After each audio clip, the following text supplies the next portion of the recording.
Innaman qasada tarkan nikah. Ketika jelema eta boga keinginan henteu melangsungkan pernikahan jomblo wae mah dengan alasan tafarrugon lil ilmi wal ibadati. Tujuanna kami menek mengejar cita-cita masantren. Wal ibadati tujuanna kami supaya lebih fokus ibadah.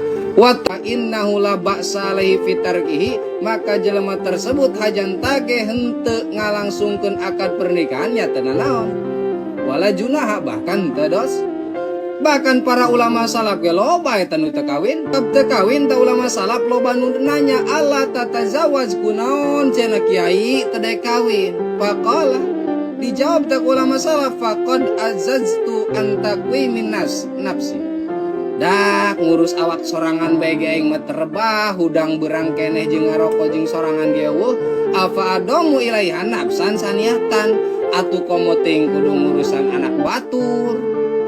Ngurus awak sorangan ge can becus. Bahkan cek Basir bin Haris mah innana sayatakallamuna fika. Basir, kiai, jelema loba nu ngomongkeun kakak.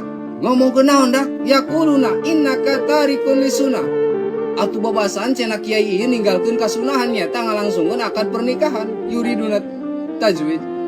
Pakola enggeus kieu bae we, lamun batur nanya deui kunaon eta Kiai Basir teh kawin, jawab ku dari yaqulu lahum wa huwa masgulun bil faridati.